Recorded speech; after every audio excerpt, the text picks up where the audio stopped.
justificativa filosófica para a democracia. Não, mas a justificativa, por exemplo, da primeira grande tentativa de democracia, que foi nos Estados Unidos, antes de França, ela foi justificada na Declaração de Independência com um argumento metafísico. Jefferson não era tão bobo como as pessoas hoje. Ele deu um argumento metafísico. Ele disse que we hold these truths, que temos essas verdades com auto-evidência, termo filosófico, que todas as pessoas são criadas iguais e dadas e recebem do Criador certos direitos. Teológica, né? É um argumento teológico, um argumento metafísico. Mas na democracia moderna, secular, dentro de secular, secular significa sem religião. Então, na sociedade, na democracia secular, não existe tal argumento. A fonte, eles simplesmente dizem como uma verdade auto-evidente dos direitos humanos. Minha pergunta é, se nós estudamos a fisiologia, anatomia humana, onde está o direito? Assim como Hume disse, você pode estudar todo o corpo humano, todos os órgãos, toda a fisiologia do corpo humano, onde é que você encontra o direito? Então, Jefferson disse que nossos direitos humanos emanam da vontade de Deus. A sociedade moderna diz que os direitos emanam da nossa fisiologia.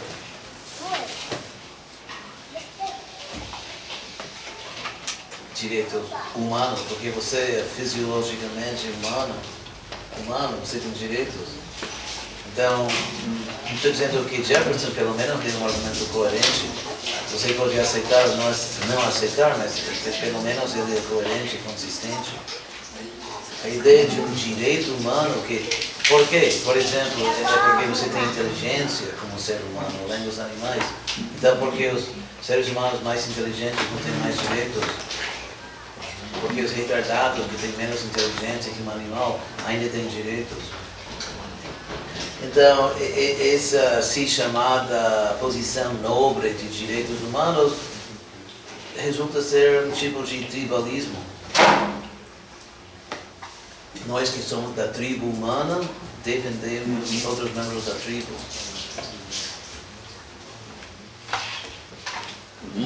Então, eu já ouvi outras aulas do senhor.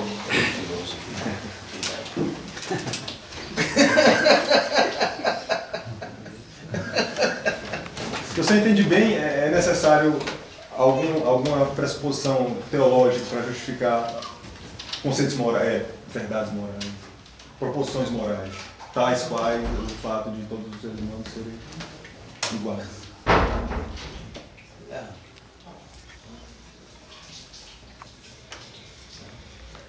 Eu vejo que vivemos numa era radicalmente não filosófica. Eu sempre digo, alguns poucos séculos atrás, os grandes filósofos eram célebres na sociedade, poetas. Nenhum poeta é conhecido hoje. Nenhum filósofo é conhecido. Mas os atletas, como se diz, hip-hop,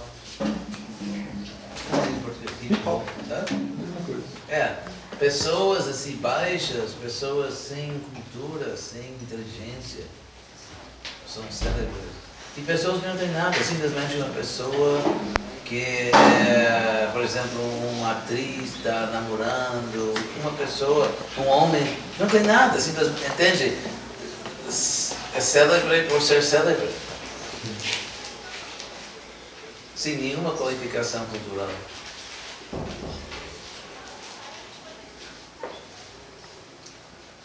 Vocês conhecem esse filme, O Mago de Oz? Sim. Então, assim mesmo, essa projeção tecnológica, né? Que é um homenzinho atrás da cortina.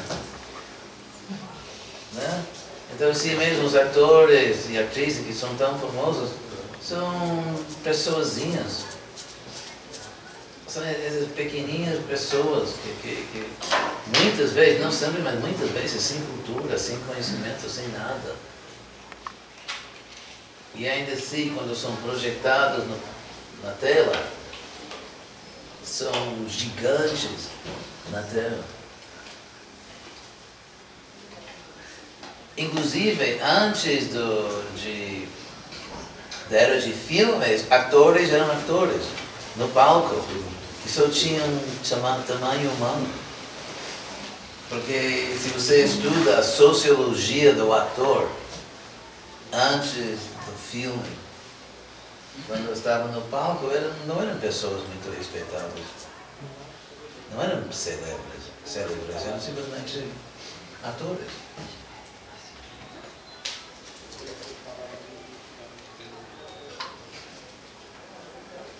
Então, hoje em dia, o mundo está bem enxudrado. Mas você acha que o conhecimento que é, digamos, produzido na academia, ele é de qualidade? O conhecimento que é produzido dentro das universidades é de qualidade? A filosofia ocidental mais ou menos se autodestruiu.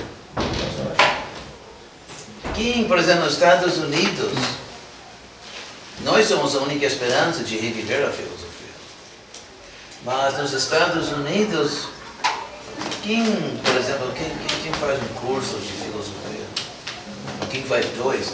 Eles podem fazer um pensando erradamente que se trata de sabedoria, mas depois de um curso, quantos fazem dois?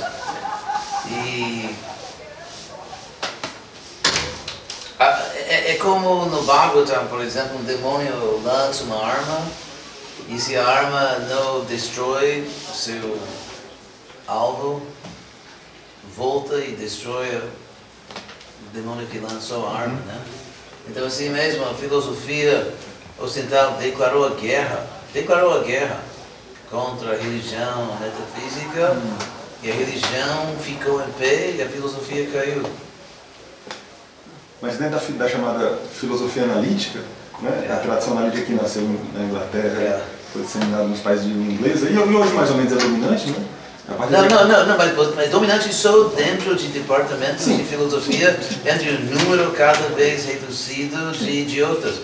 E, por exemplo, você pode ler as notícias do mundo nas fontes mais importantes, no internet, entende? Jornais, revistas e blogs e tal. Você pode acompanhar assim, as notícias do mundo por um ano sem ver uma notícia sobre filosofia analítica. Com certeza. Hã? Com certeza. E por isso nós somos a salvação da filosofia, temos que resgatar a filosofia. Porque filosofia em si, eles estão falando unicamente a e entre eles. Porque ninguém mais está escutando. Quem está escutando? Quando esses palhaços de filosofia analítica falam, escrevam, ninguém está interessado, só eles. Estão falando a si mesmos. Ninguém mais ouve, ninguém mais quer saber, ninguém mais está interessado. Então é como, por exemplo, o Vaticano, que 1000 anos atrás realmente governava muitos países, muitas regiões da Europa, e agora governa uma cidade, governa alguns prédios. Agora governa em alguns poucos prédios, né, na cidade Vaticana. Então assim mesmo, antes filósofos eram pessoas importantíssimas na sociedade, que todas as pessoas, digamos, educadas, formadas, escutavam, participavam. Agora eles governam pequenos departamentos com poucas pessoas,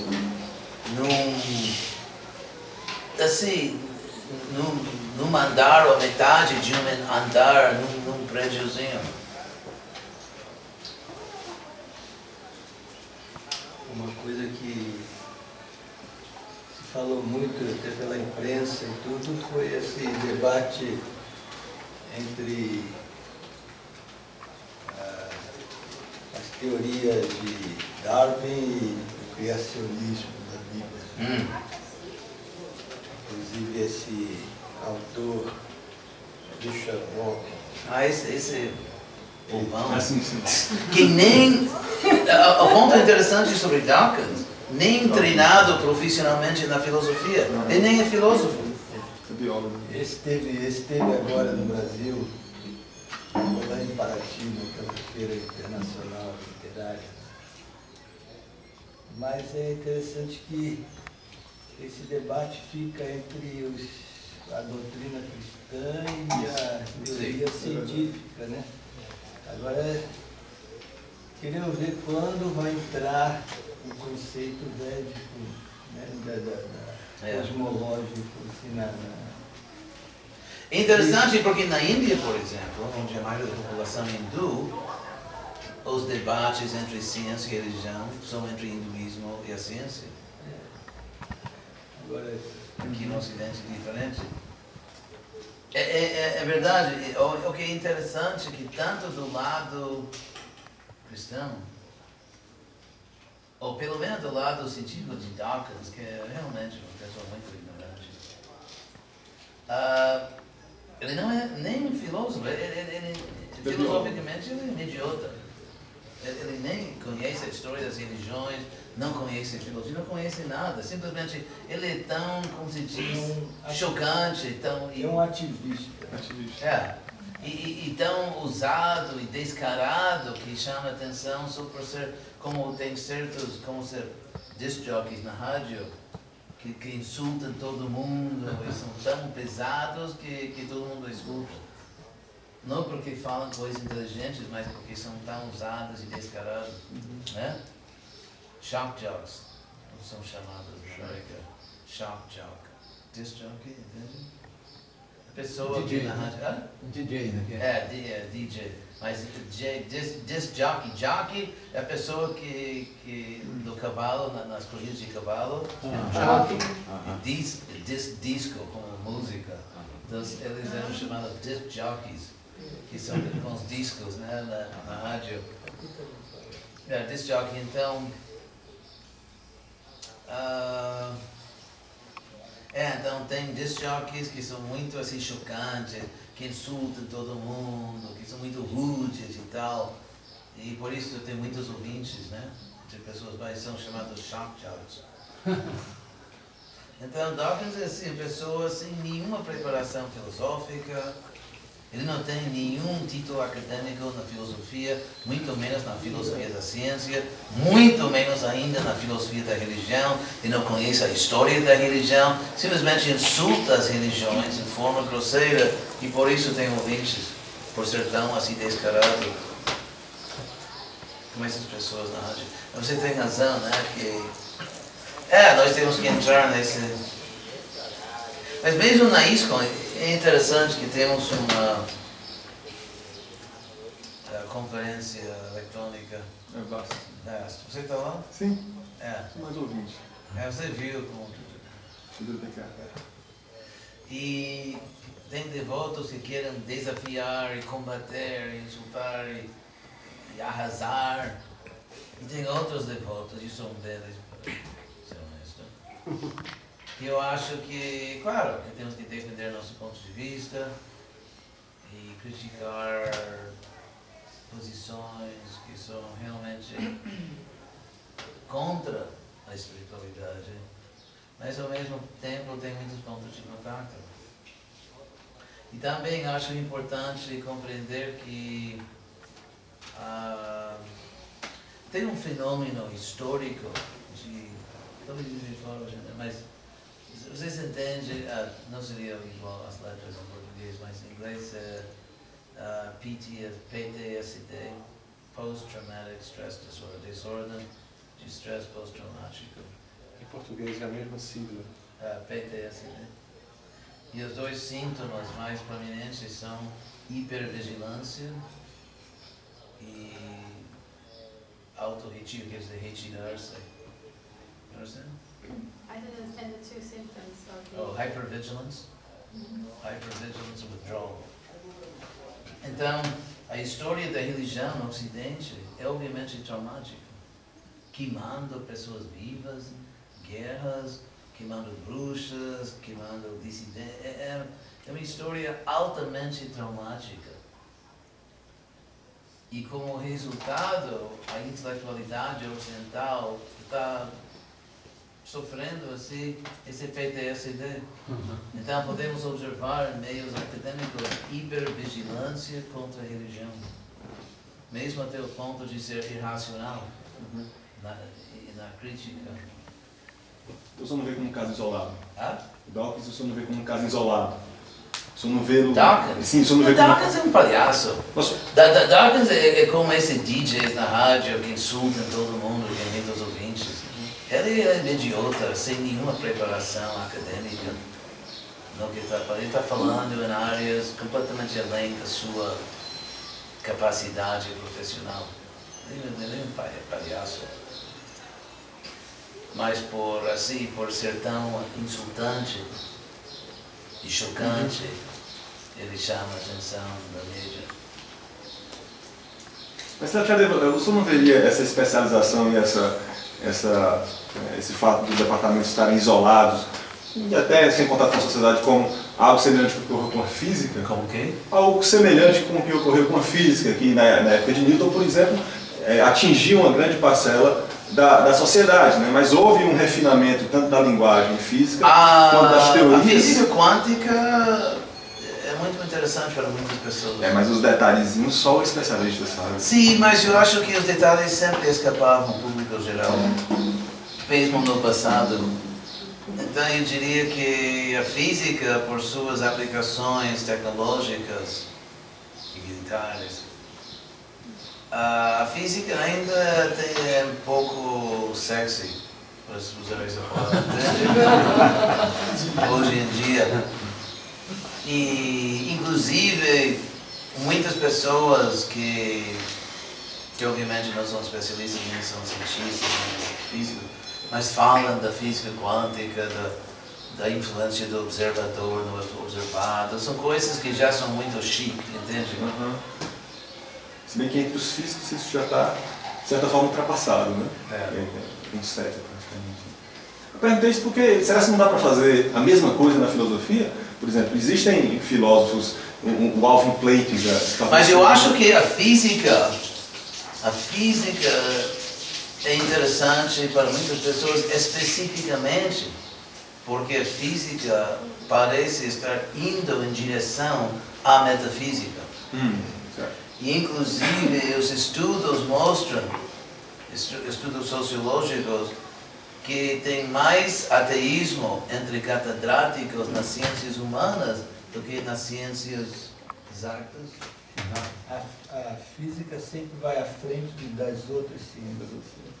Sempre vai à frente. Foi a primeira, né? A primeira ciência. Biologia, genética, tudo está lá atrás. A física sempre já desbravando. Então, parece que os físicos estão mais abertos a possibilidades metafísicas que os próprios catedráticos nas ciências humanas. Porque eles têm um complexo de inferioridade, porque não são cientistas, e sempre estão tentando comprovar que são cientistas. E por isso é um típico caso de, como se diz, sobrecompensar, entende? Compensação. As ciências humanas, né? Porque tem esse complexo de inferioridade. You understand? Inferiority complex in human sciences. Tem esse complexo, por isso que eles sempre estão tentando mostrar que nós também somos cientistas, estão tentando tanto assim mostrar que também são científicos, que são mais fechados e mais hostis à metafísica que os próprios cientistas.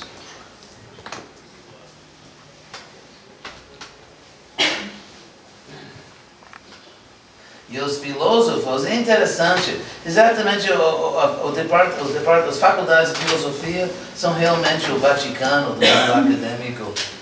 Assim como o Vaticano que governava uma boa parte do mundo e foi sendo reduzido, perderam a Alemanha, perderam a Inglaterra, perderam a Holanda, ficaram com o sul da Europa, né? Basicamente perderam todo o norte da Europa e depois perderam o sul, que até a Itália virou secular, democracia secular. Agora eles governam, esse Vaticano que governava bom pedaço do mundo, agora governa uns poucos prédios. Então, assim mesmo, é por esse motivo que um doutorado é chamado doutor de filosofia. PhD é filosofia, doutor. Porque biologia, matemática, física, astronomia, sociologia, ciência política, história, tudo isso era filosofia. Porque havia um conceito holístico de que havia uma compreensão literal da palavra filosofia, né? Quem ama sabedoria. E havia a união de filosofia. E como eu explicava lá no Brajabhumi, o divórcio, na história ocidental, o divórcio entre a religião e a ciência, foi a religião que entrou com os papéis para o divórcio. Porque no, como se diz, renascimento? Renascença? Não, é nascimento.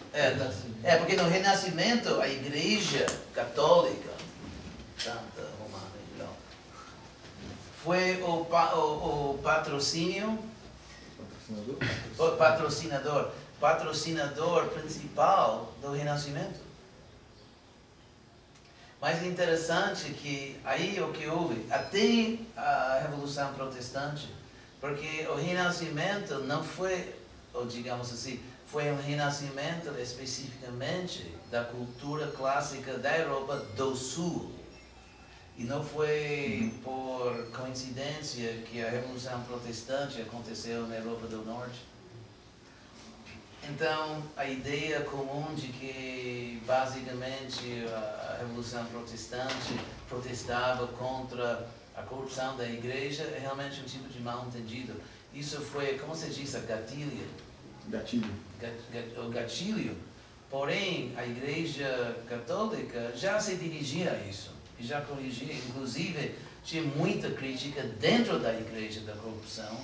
Em pouco tempo, eles limpavam isso. Realmente, se você estuda, por exemplo, a teologia desse Martin Luther, ele tinha, como se diz, slogans como sola escritura.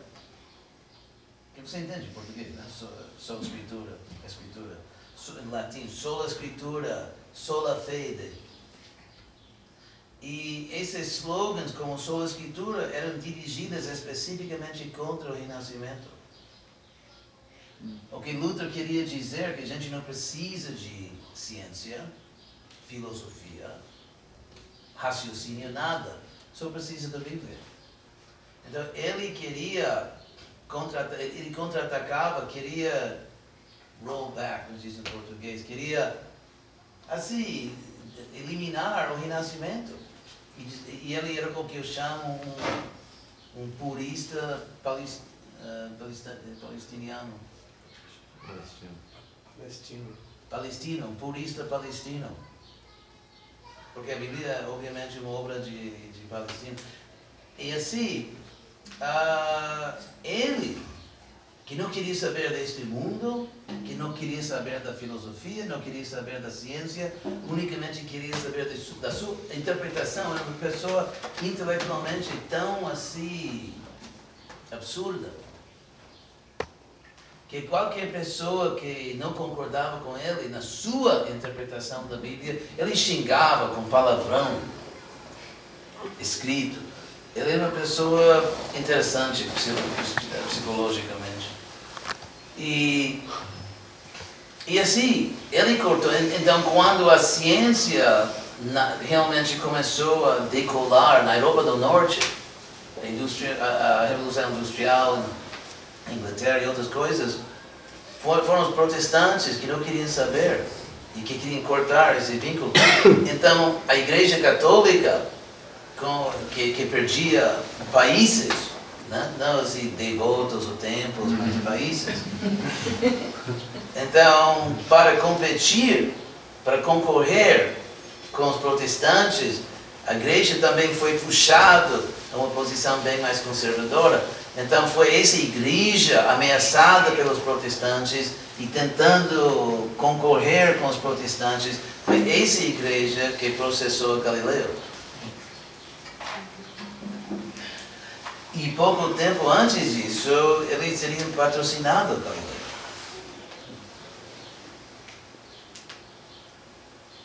Inclusive, Thomas Aquino, não sei se Tomás de Aquino.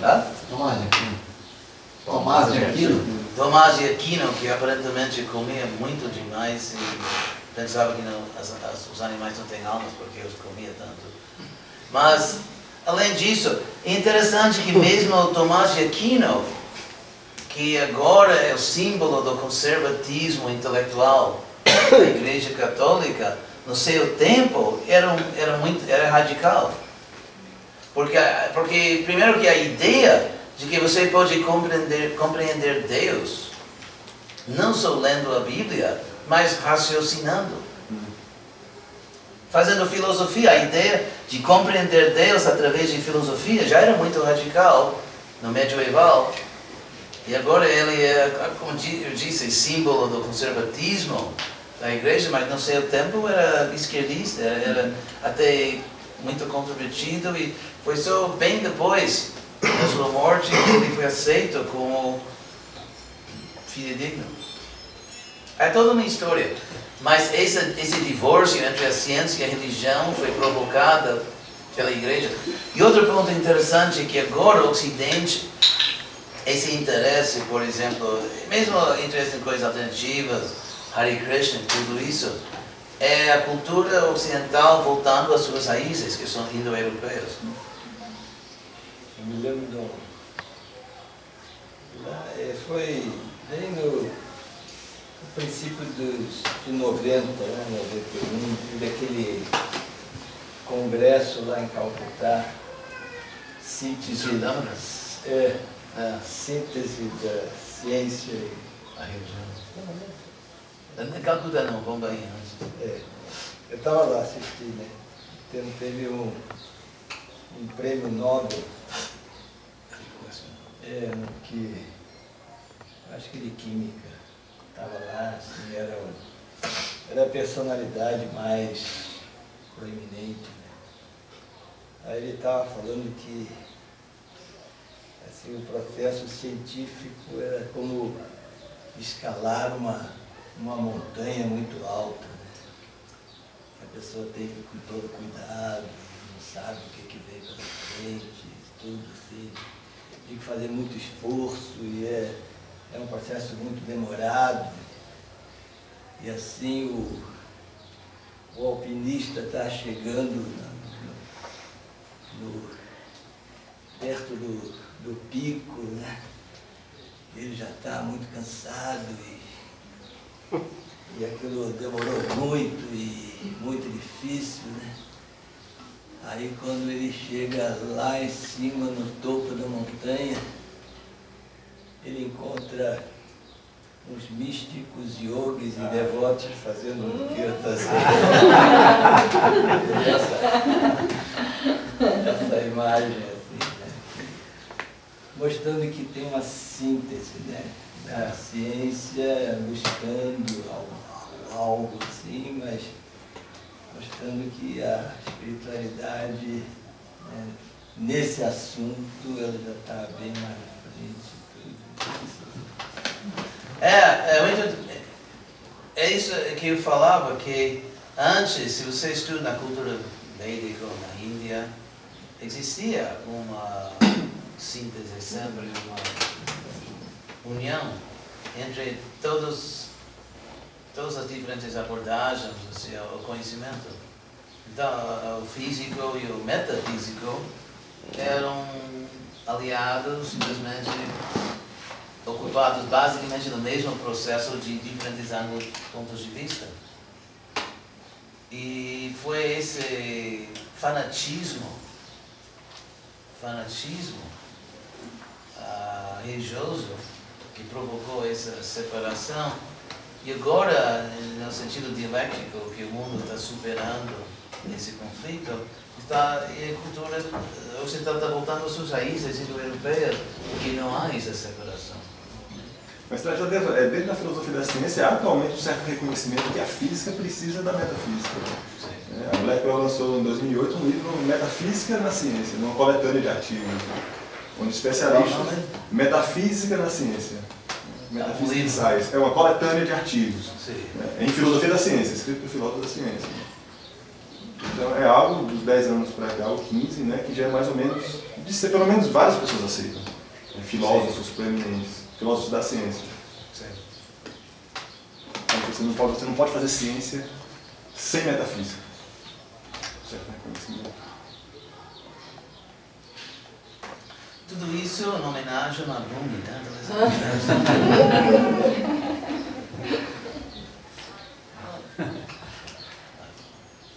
Está sendo filmado?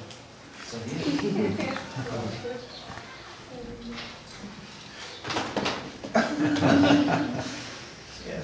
Essa separação também de ciência e religião, ela vem também da conclusão da crítica da razão, Kant.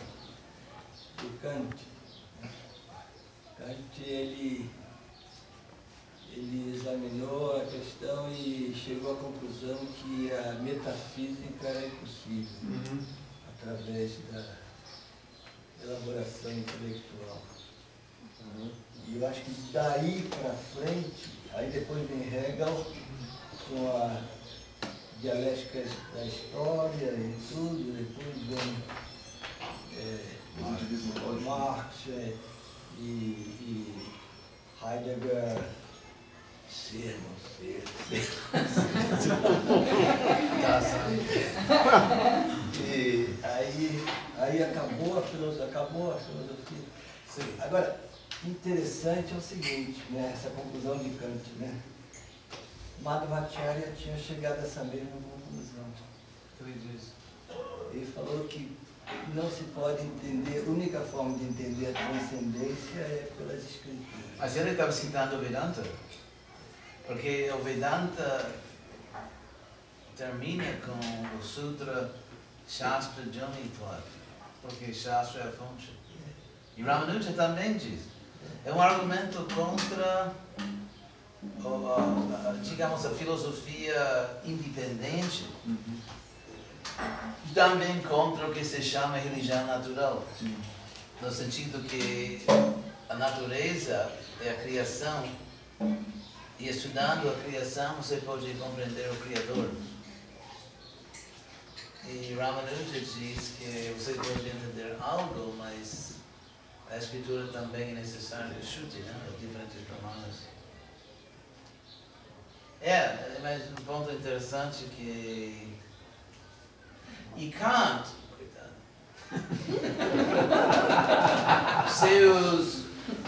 seus recursos escriturais eram muito limitados. Inclusive ele tinha escrituras não filosóficas. É interessante porque, segundo eruditos, catedráticos, judeus e peritos na cultura judaica, e eles mesmos são judeus e são peritos na cultura judaica, a tradição do Velho Testamento, e como um ponto mais ou menos óbvio, não é filosófico. Tem sabedoria, tem poesia, tem inspiração religiosa, mas filosofia sistemática e compreensível não tem. E o cristianismo virou filosófico unicamente em contato com a Europa. Foi só quando o cristianismo se estabeleceu sua sede em Europa que se tornou filosófico. Mesmo Augustino, uma figura bem... Então, como se diz, prometedor, suas confissões, biografia, uma figura moderna, a primeira autobiografia no sentido moderno que temos, pelo menos em cultura ocidental, E ao mesmo tempo, mais tarde na sua vida, se torna misoginista. Como se chama? Misoginista. Misógino. Ah? Misógino, né? Contra as mulheres. Misógino. Ah? Misógino. Misógino. E Agostinho também tem a honra de ser o primeiro líder da igreja jovem, de apresentar argumentos formais e oficiais para justificar a perseguição e matança de heretics. Hereges. Hereges, sim. E tem essa honra também. Mas é assim, ele não tinha escrituras, inclusive Agostinho, na sua defesa da doutrina da Trindade, admite que essa doutrina não é lógica e não está nas escrituras. Agora ele fala uma coisa que é. Ele fala uma coisa que bate com a nossa filosofia. Ele diz que. Ele diz assim, literalmente, nós somos a alma que tem o corpo. É. E daí tem que dar esse crédito. Não, isso é verdade, porque inclusive na Bíblia, no Velho Testamento, não está claro que existe uma alma eterna. É? Mas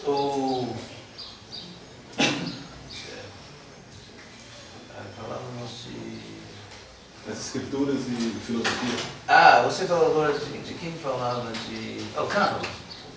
Então, Kant não tinha recursos escriturais filosóficos. Porque Kant é protestante, né? Então, a Bíblia, protestantes tinham só a escritura, só a Bíblia, mas a Bíblia não é uma obra filosófica. Então, Kant dizendo que não há possibilidade de alcançar conhecimento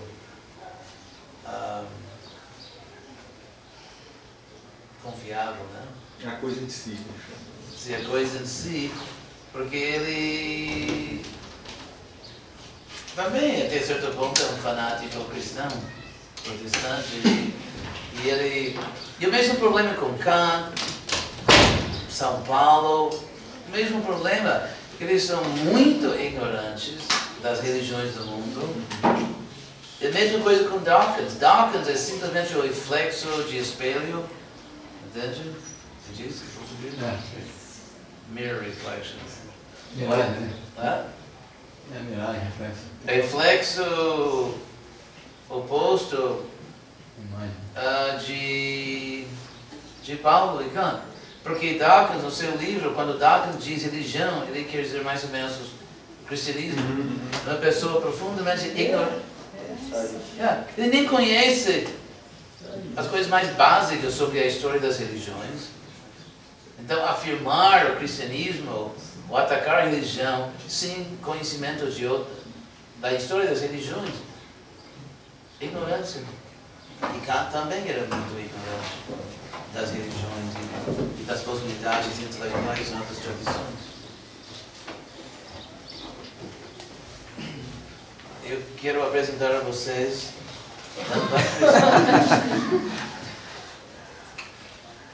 Eu preciso dar uma saidinha. Então vamos. Parabéns!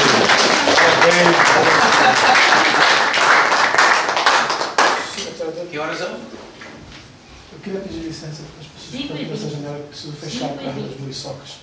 Vocês são muriçocas? Não.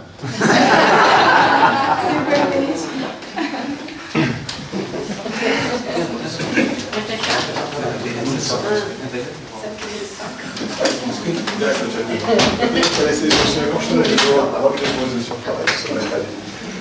Philosophical Analysis and the Notion of Knowledge in the World. Não, já publicou. É um jornal da PUC de São Paulo. Você publicou em inglês? Ele está aceito. É um jornal internacional para o Brasil. Que vai ser lido por uma quantidade reduzidíssima de pessoas.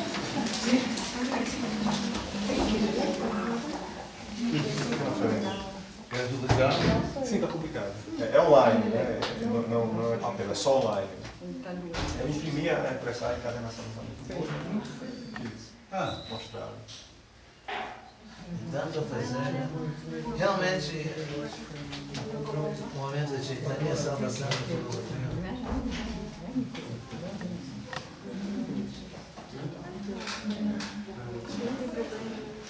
Agora, português? É o abstract, só o resumo.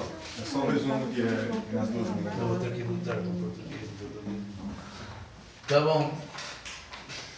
Posso fazer uma pergunta, senão eu te ajudo? Prática. Que horas são? Isso não é uma pergunta prática, muito prática. E a que horas tem o programa hoje? À noite?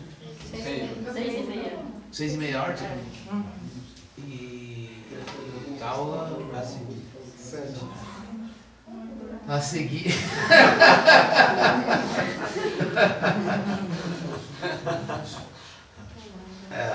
Eu preciso me preparar.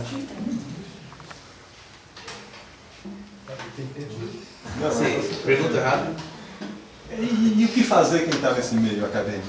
Eu acho que você tem que se entender, que entender sua missão como a salvação da filosofia. E de fomentar ou acelerar o processo de reunificação entre a filosofia e a religião. Porque Prabhupada mesmo falava que a religião sem filosofia é fanatismo ou sentimentalismo. Então você é um pioneiro na reunificação da física e da metafísica. Agora, necessariamente, se você está nessa área, aquele velho ditado publica ou morra, né? O quê? Publish or die, você tem que publicar. Publique ou pereça. Né? Oh, yeah, sim. Então, inevitavelmente, você tem que entrar no sistema de publicar, escrever textos que vão ser lidos por um número reduzidíssimo de pessoas, se você quer ser reconhecido no meio. Né? Então, como fez? Claro, não, você tem que ir à luta.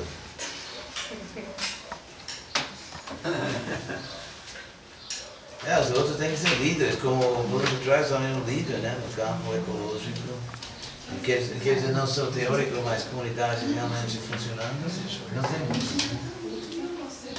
Comunidades, tem projetos científicos, mas comunidade mesmo.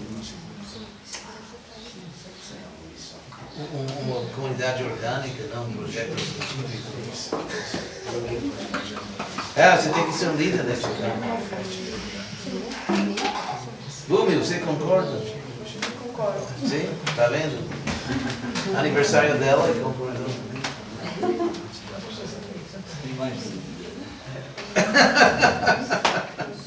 Tem mais?